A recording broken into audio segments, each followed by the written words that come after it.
got it right here. So, Yes, I think that this is the exact one. Yes. okay. So I see, and it's marked on stage 150C as in Colette. I understand, Charlie. The top part, it said it has a blue lock on it. Start the center where it says Skyline Yes. Laundromats, To the Cleveland left. Avenue. Yes, to the left. I believe, you know, everyone has their own memory, but I believe that's where the car crashes into. Then, Your Honor, going down stage 150C as in Colette, Charlie, to the center left, that is what I believe to be the Summerdale apartment complex where the gate was crashed through and the Officer Roberson L. fired his discharge, his weapon. Then we have the Summerdale Commons apartment a little further down on 150C as in Colette, Charlie, in the center. That's where I believe, from what I understand, I'm not 100% sure, but the 911 caller, unknown caller, is saying that the other frantic unknown female is. So understanding this. I think you said, I'm sorry. The other unknown female neighbor was coming from. So I walked this area. So I walked, if I'm right, from the Summerdale Commons apartment complex. And I know, you know, I'm not exactly sure where the person came from, but supposedly building C, and you have to go across the street, and then you have to go up the block, and you have to get into this other apartment complex. And it took me, and look, I don't know the pace, I don't know anything, I don't know traffic conditions, but about 3 minutes. But this is what I'd like the court, this is my first answer. How do we know it's not an ongoing emergency situation for the speaker? The speaker is the unknown neighbor who allegedly is then relating information to the unknown caller. And the reason I say that is because based upon what this honorable court has brought forward in testimony before it, there are now police. It's on the 911 call. There are police everywhere. That means, Mr. Harvey. I'm sorry? Say good morning, Mr. Harvey. Just need to account for him on the record. Go ahead. I'm sorry. No. We're good. Go ahead. So you have the police. They're on the scene. So the police are on the scene. And according to the 911 caller, Your Honor, the police are everywhere. And but wouldn't that lead or cut toward the face of their police everywhere to say it's a more emergency situation? Because you've got shots fired. You've got I would say arguably a car flying into a building is a pretty significant event. Wouldn't you agree? Yeah. Then okay, on a regular day, and then you got shots fired. So wouldn't that lead to the emergency situation of what's going on in that particular area? Whose emergency? That's the issue. Who is the person? They're not here to be cross-examined. I cannot, and Mr. It's the caller's emergency. It's the caller. Exactly. Okay. So what I'm trying to say, and I thought a lot about this for this honorable court, because that's why I brought up, you asked me this last time, and I don't know if I gave you a full, fair answer. But we start with, it doesn't come in. That is the premise. It's a constitutional clause issue. And then, of course, the secondary barrier is a hearsay issue. So it has to be the caller who, in this case, has to stand in the shoes of the unknown neighbor who is experiencing the supposed emergency. So the emergency is for the neighbor, the unknown neighbor, who is in building C allegedly. I'm not conceding any of these facts, by the way, but I know. for purposes of this argument. Your Honor, that means mandatory by this map, and if it's wrong, obviously, you know, somebody tell me, but I'm using this map, and I'm using my walk when I went out there. Okay, of course, I can't consider what you did because that wouldn't be evidence. Okay, then but I'll ignore that. Okay, but just based on the map itself and the testimony of several witnesses, it's not that far from the laundromat. I'll give you that much. It's not that far from the laundromat to the Summerdale apartments or the Summerdale Commons. Well, but what is in there in that distance, whatever that distance is, far, not far, what is in there? Police officers. We know that on the 911 call. We know now where the police officers are because you heard the Honorable Detective Velasquez say that he is in the Summerdale apartment complex. I apologize to the gentleman. Officer Roberson L. never leaves that area. His his patrol, his teammates left to follow the 2004 Nissan fleeing Altima red vehicle. Other units responded, including crime scene. It went out. You heard from Detective Velasquez. The entire city got the signal, and I don't remember what it is, but it's the police officer, God forbid, shooting or needs help, needs assistance. So what happened is you have to, what the law tells us, the rules tell us, the principles tell us, is you have to find that the Confrontation Clause is satisfied because this is an ongoing emergency for the neighbor. Your Honor, the neighbor passed law enforcement officers on her way to the unknown caller's, 911 caller's residence, because the unknown caller said that she is in the Summerdale apartments. And the police Look at Pitts and Crawford versus Washington. You know, in Pitts, Justice Sears, writing for the court, our Chief Justice at that time, says, we hold the Confrontation Clause is not violated, whereas here, the caller's primary purpose is not to provide evidence against the accused, but to thwart an ongoing crime or seek rescue from immediate peril. So why wouldn't you got these two callers here, the one who's talking to the woman that is, wants the police to come immediately because somebody's in her house. So why wouldn't that necessarily fall under that particular thwart an ongoing crime or seek rescue? Okay, that was my second point, but I'm going to go there. The second point is it can't be an ongoing crime to seek rescue. The caller, excuse me, that's wrong. I'm sorry. The female neighbor leaves her apartment. She then, according to this 911 call, is going back to her apartment. Nobody who is under the siege of an emergency and panic and frantic and something terrible is about to happen walks by law enforcement twice to get to the neighbor and then to get back home and goes back home. But we don't know where the law enforcement is. I mean, we don't. We know that there is a law enforcement presence, but we don't know where the police are. I never heard any testimony about that. You do, because it's in Mr. Williams' Exhibit A. I've got that. Exhibit A. I've got that. But it says, yes, about 5 police everywhere out here. Right. But that's the call. The police are there. So then what happens? If it is this ongoing emergency, I'm going back to number one, but I promise you, I'm trying to explain the seek rescue ongoing emergency just to finish number one. That means that the unnamed neighbor passed all of the departments to go to her friend. There are other doors there. There is a cell phone that, according to the 911 caller, was not taken away from the neighbor. The neighbor did not seek, and this is your question, rescue, did not seek police assistance or any assistance from an ongoing emergency. We are relying on the caller, the unknown caller, who is not panicked and who states immediately, this is not an emergency. We need to cross-examine both of these people. I have neither one to cross-examine.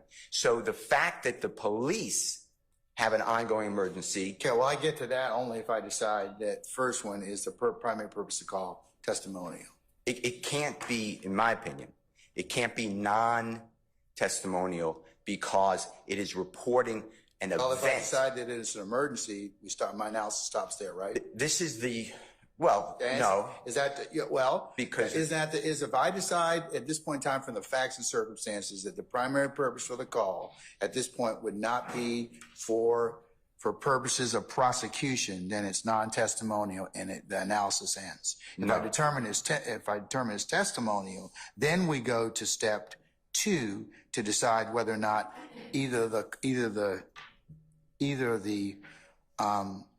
unknown speakers would fall under any hearsay exception. I Minister, all due respect, I disagree because remember, Confrontation Clause also can have components. Even if you find this is an ongoing emergency, which I'm not conceding, but if the Honorable Court finds that, you then have to parse through the call to find what is testimonial and what is non-testimonial. I thought my analysis ends if I don't decide. Mr. Steele, I like you to, because sometimes you kind of shave things down is it the law that if I find that this is non-testimonial, my analysis stops?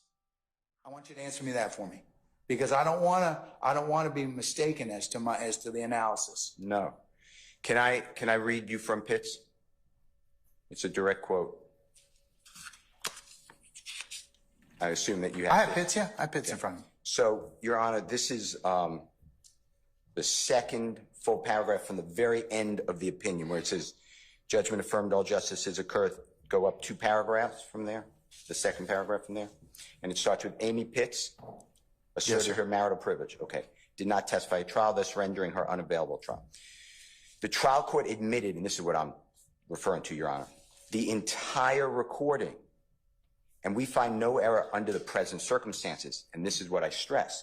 However, we do caution that in certain circumstances, a caller may shift from a non-testimonial statement into a testimonial one. When Amy Pitts explained to the operator that her husband had violated his parole and that he was, quote, wanted, end quote, she came close to providing testimonial evidence. I would agree. Because the crime was still ongoing, and I stress this, in her presence, immediate presence, however, the primary purpose remained the prevention of immediate harm to herself, and her statements regarding her husband's parole violation were made to illustrate the prior difficulties that made the current situation such a dangerous one. All right, it says at the bottom, in future cases, trial courts must decide whether a caller's primary purpose is shifted in such a manner as to render portions of the call testimonial in nature. So, and should, so I didn't mean to interrupt you. No, and should selectively redact portions of the recording in that case. So I got to decide if I decide that. But at this point, I don't see anything in this transcript which would indicate that it's shifted at this point. Well, so what is first of all, we're not dealing with the Amy Pitts of the world. We're not dealing with the person under the stress of I'm not talking about hearsay, of the ongoing emergency. We're dealing with a third-party caller who does not see any of this. No, but the third-party caller is right next to the person who has apparently some particular person that may or may not have been involved in this particular circumstance, but in their apartment. No. And wants the police to come to get them out of that apartment. No. If they wanted the police to come. Well, that's argument. That's for us to decide. No. If I decide that, well, then that jury will weight it accordingly. But no. Yes. What happens is... You may not like it, Mr. Steele, but that's the facts of where we are. I'm just trying to explain. If the caller is removed, just for a minute, because the caller is not right next to the person in need. The caller doesn't see anything. The person in need, allegedly, that person's not even in the vicinity when the call is made. That person goes back to the supposed emergency. I have no idea, baby. I promise I can tell you that I don't know. The only thing I know is she came to my house and told me the guy that shot someone named Young Thug or whoever supposed to be shot someone, and that guy is in her house. I don't know y'all can do that. I'm trying to get her out of the house, but she won't answer her phone right now. The person who the caller is talking about already left the house. That means, if you take that as true, that the caller went back into the house. But Mr. Steele, you got to look at the totality of the circumstances. Of this particular incident, which I've heard now 3 or 4 folks testify about, and it's not in a vacuum. It's got to be looked at in the totality. You got a car coming into a building, you got a crashing of a gate, you got a shooting. And you got 911 call. Car coming in building's not mentioned. But she doesn't know that. But exactly. Still, she doesn't know that. But she's at but it's got to put context. Remember, she's at the trail end of somebody that has fled. If the facts, in fact, that's what the court surmises. Now, whether the jury believes that is another thing. But from the facts, it is reasonable to conclude that somebody ran from that particular scene into those apartments and they were shot.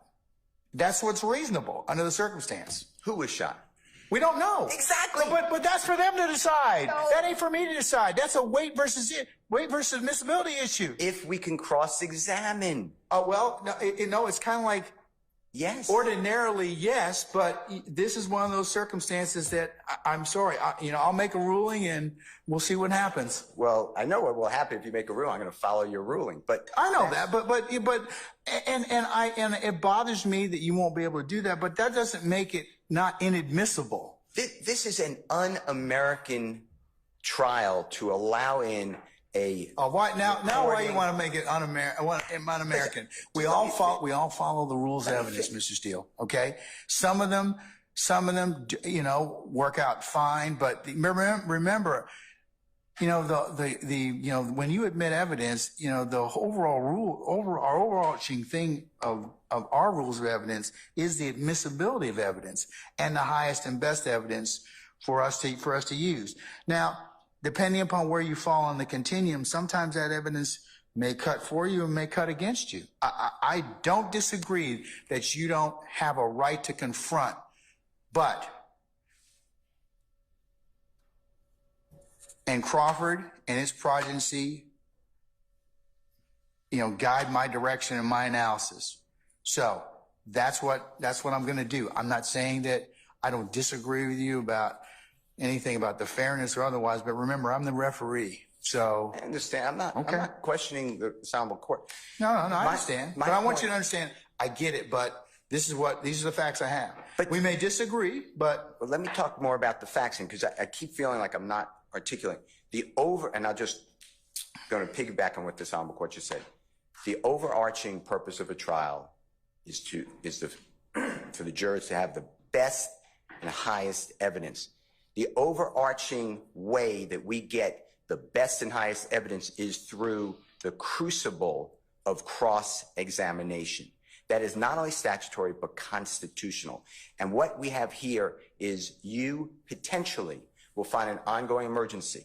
If you find that, and I'm not conceding, I'm going by what you said, how is it, and I'm answering your question, when you said, if I find that it's an ongoing emergency, am I done with the confrontation clause? And I said, Your Honor, no, because the part that you just read, that would have to be redacted.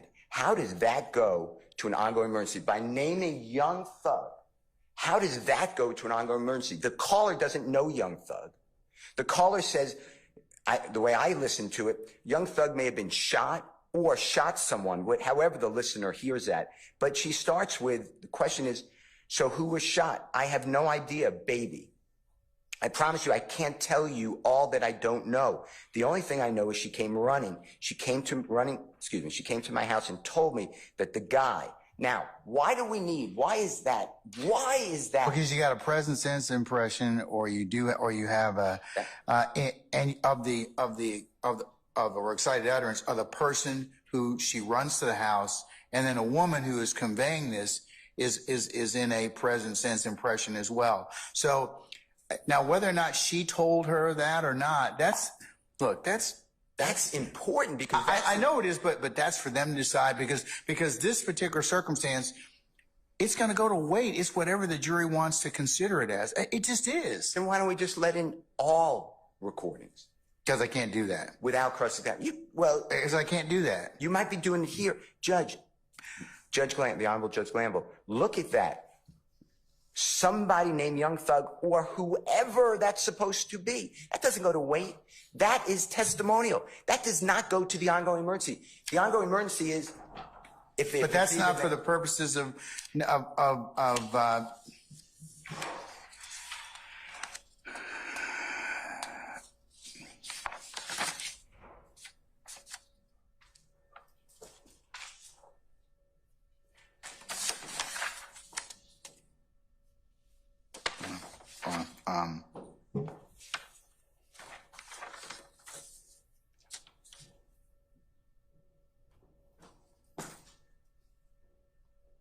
well, that's one of the things I got to decide. So I'll have to decide that. I'll ask the state what their argument on that is in terms of whether or not that shifts into a testimonial, that statement. But it's that's what I'm asking you. I disagree. I think the whole thing's testimony. But when we get to that part, and that's the only part that is really at issue, because if you were to redact that, his name. Exactly. Just his name? Right, because if you redact that, if you think about it, then it's So if I said it's shot harmless error. someone or whatever that's supposed to be. Yeah, because, you know, and you've always, I've heard you say this multiple times in this trial. You said, lawyers, I need you to give me the best information. I don't want to do this twice. If this is admitted, and if I am correct, it's confrontation clause, it has to be harmless. It's a constitutional issue. It has to be harmless beyond a reasonable doubt. That's what it has to be. It's not like it's just a harmless error analysis. We have 191 acts, and it has to be harmless. This piece of evidence has to be harmless. So you told me, that's why I tell you about the juror. I don't know if that juror should have been excused or not, but I'm telling you, I'm not waiving the issue. I made that clear. I told you about the speedy trial right. I told you when you said it's going to be, we're going to do it in the next term of court. I said to you, Judge, you know, I have to tell you this. I feel compelled to tell you this. I think there's a possibility, I may be wrong, that It's argument, madam, so don't worry about it. all right. Yeah, I have to tell you, I think we have to pick a jury by the state, and I'm not waiving the issue. And I'm telling you the same thing now. The fact that it says somebody named Young Thug or whoever that's supposed to be, to me, is the most problematic part if you let it in. And I'm just going back to what we just discussed in Pitts. If it's problematic, that's why we have trials. But I understand that. So you're telling me, it might be a fatal error. But yes. But look, Mr. Steele, I've been a jurist for 28 years. I've had my homework graded plenty of times. If that's the case and I make an error, then I'll live by it. But it's the point is to not make an error. I know, but I make it based upon the best decisions I can make at that point on. But I go back to and I understand what you're saying. I do understand what you're saying. I go back to Pitts. You know, in Pitts is totally different. We have the frantic caller who gets hung up on twice by 911. Third time 911 calls back and she answers the phone and she's giving information that is not just, I need help. Here's my address. She then goes into, my husband is on parole and I forget the other one, but there are two things. He's on parole and he's doing something else. And he's wanted. He's violating his parole and he's wanted. Okay. And the court went out of its way. It's at the end of the opinion. They already made the opinion. And they said, we are warning or we remind or, you know, in future cases, the courts must remember. Okay, here it is. However, we do caution the Honorable Supreme Court that in certain circumstances, it may shift. And here, what I'm saying is this is a colossal shift. Why do we need Young Thug or somebody, whatever the quote is, somebody, or excuse me, Young Thug or whoever that's supposed to be? That is not saying my husband is wanted, he's on parole, you get here immediately, which they found is close issue. This is, I don't know if it's Young Thug, it's somebody, and therefore, if you remove that, it is still what you're finding, I'm not conceding, Your Honor. It's still, okay, get here for the emergency.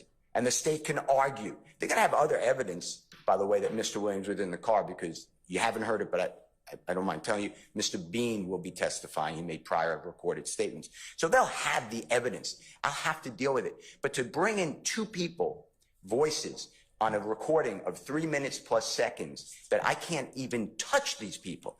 I don't know who they are. That seems to me to be the un-American I was talking about. I'm not trying to be insulting to anybody. I'm fighting for what I believe is the law. I mean, I believe in this. And I believe that to put that in, that recording, is not only repugnant to what we stand for, it is right here in Pitts. The state doesn't have the same facts, and you can't find the facts. When this honorable court started talking about the statutory hearsay, present sentence of oppression, excited utterance, you're taking that from two different people who are not going to be here. This is hearsay within hearsay with a confrontation clause, non-testimonial component. And what I'm arguing respectfully, is it's all testimonial component. So I have, like, you know, the way my brain works, I have all these gigantic barriers and we let it in. And why are the rules there? Because then innocent people get, God forbid, convicted. This has been tested. This was in our Constitution and then statutorily. This is why we don't allow in non-cross-examined pieces of evidence. And this is a dynamite piece of evidence. To me, because I can't do anything with it. If they had the callers here, I don't care. I do not care. I wouldn't even make an objection because they're going to be on a witness stand. It's like what I said about the jail calls. If they call Adrian Bean, I asked you to redact them. The state correctly said we may not need them at all. We may not even need those jail calls. We'll have to see what he says and then put it in context. And your Honorable Court said, okay, we have to defer that motion. I'm fine with that. I'm not ever asking for the jail calls to be excluded. I'm asking for the rules to be followed. Here, I'm asking for exclusion because I can't touch any of these people. And as the court knows, you've seen more trials than I've been involved in. You don't get the facts from a 911 call. You just don't get the facts. And then, the state came up last time, I'm not saying you remember, but they said, this is like the person who saw somebody being arm robbed in the alley and then goes across the street and makes a quiet phone call and doesn't want to sound panicked, but they're panicked. This is not like that because the 911 caller didn't see anything. She's relating information that she got and she starts out, and I'm just hooked on it, Your Honor. I don't understand how my brain doesn't get off it. It starts out with the 911 call saying, what is the address of your emergency? It's not an emergency. I can't write that out. I don't know. Maybe I'm just too, I simplify everything in my life. So maybe I'm just too simplistic, but I can't get off. It's not an emergency. And it's not an emergency because now that we have some facts, the caller states that there's police everywhere. The neighbor, the supposed neighbor, I don't know if there is a neighbor, but the supposed neighbor supposedly walks by police officers at least twice, leaves the house. She's not being held in the house. She calls, the caller is calling, the caller relates to the 911 operator that the supposed neighbor calls during the 911 call. She states, that's them calling now. So, Your Honor, when I put up all these rules that it shouldn't come in because the witnesses aren't here, that's where we start. These are exceptions that the state wants. And I can't get out of it. And then, I listen to the demeanor. I listen to this call a lot. That caller's demeanor is not panicked or frantic. It is relaying information that she may not have, she may have, it may be right, it may be wrong. That's why I can't get over it. And when if the Honorable Court disagrees with everything I'm saying for the Confrontation Clause, and you find it to be non-testimonial, then I still come back to Pitts, because it tells us, it's not so simplistic of it's a head or a tail, admit it or exclude it. You have to look at redacting. And I don't know how that shot somebody named Young Thug or whoever that's supposed to be shot somebody. How is that non-testimonial? Now, if it was that Young Thug got shot or Young Thug shot somebody and that guy's a brutal assassin, he is known in the community for murder, he is a villain of villains, then I think it's closer to Pitts. I still think it's away from Pitts because it's not the caller. But then it's closer to Pitts because, Your Honor, at that point, you're giving context. Why is this go to the emergency? But to say simply, she came running, she came to my house and told me that the guy that shot somebody named Young Thug or whoever that's supposed to be, that means she doesn't know it's Young Thug. So, and that's not going just to trustworthiness of, which I know we have to get to, of excited utterance or repeating excited utterance. That goes to, or whoever that's supposed to be. She doesn't even know who that is. What if it's not Young Thug? This Honorable Court may be letting in an unconfronted call with two people. And what if the witness was here and she said, no, I don't really know if it was Young Thug. That's what someone else told me. So the point I'm trying to make to this Honorable Court is I do believe there's testimonial, but if the court disagrees. Can I give you, excuse me, 1 second? Of course. Can I just step back for 1 second?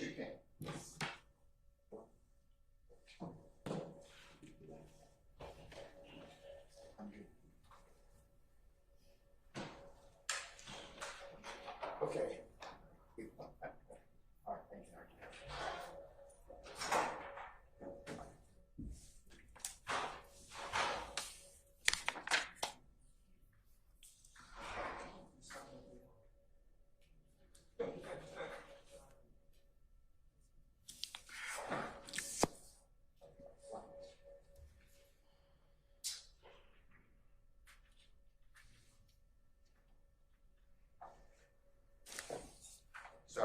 No, I'm sorry, Mr. Steele. Go right ahead.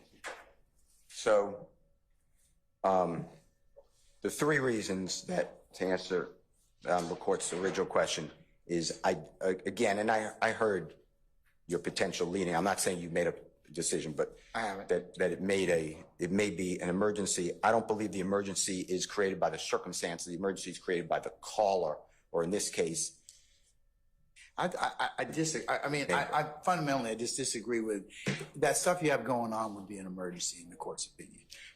But the question there becomes is, you know, I gotta make, like you said, I gotta make a decision whether or not the call is testimonial, non-testimonial, purpose of the call. And then depending upon that, then of course, I also have to decide as in Pitts whether or not any part of this conversation shifts from being non-testimonial to testimonial. So you are correct about that. So I thought, you know, Mr. Matthews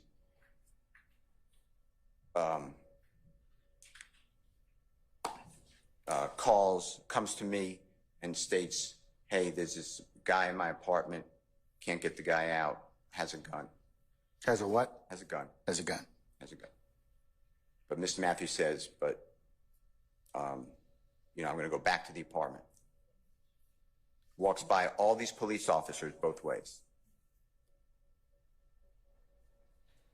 I call the police and I say, it's not an emergency, but here's what's going on.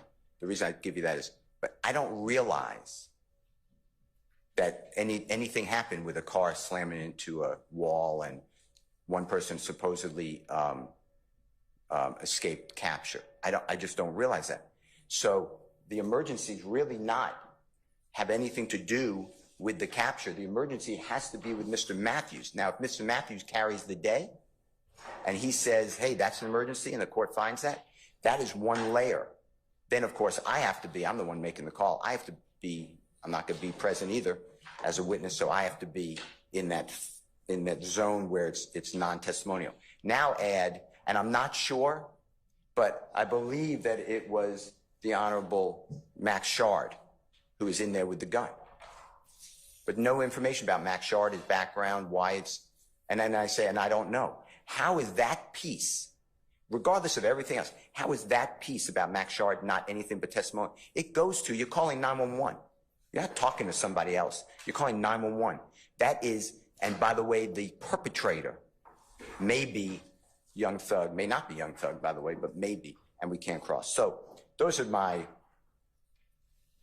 reasons, Your Honor. I just can't get by the fact that the supposed emergency victim walks by police twice. And I don't think that we could just say, well, maybe she didn't see the police. If we're looking at the totality of this 911 call and then what the police officers say, the 911 call says there's police officers in the area or everywhere, whatever the right word is. In addition to that,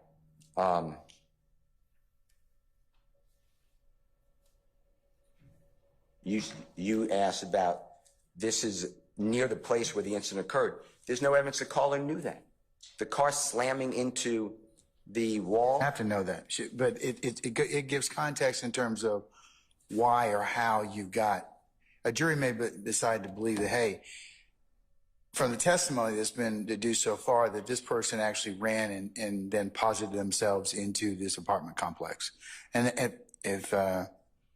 that's for them to decide. But it does give context about how somebody got from that crash site and then went into an apartment. That's testimonial if you used Young Thug. Okay, I understand. Okay. All right. So anything else? Well, we didn't even get to the other part. You want me to do that now too? Sure. What's that? Well, you know, I've been focused on the constitutional right. And then, of course, there's the present sense impression / excited other. Well, you can finish that, but I have to, because if I decide that it is, that some part of it is non-testimonial and some part of it is testimonial, then I will excise that particular, that sentence or Okay. that name, I should say. I don't see anything else in the I can see, transcript would be testimonial. I can see that if you make those findings, yes, that would be the one redaction. Yes. Okay, I'll see whether or not, based upon the state's argument, if I need to hear more argument, I'll let you do that. Okay. Then I'll reserve the, if needed, I'll reserve the statutory ground. Okay. All right. All right. Thank you, Your Honor. Okay. All right, Ms. Love.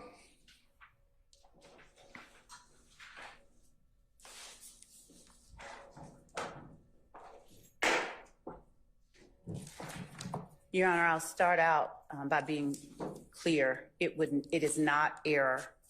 There is no error in admitting the entirety of the call.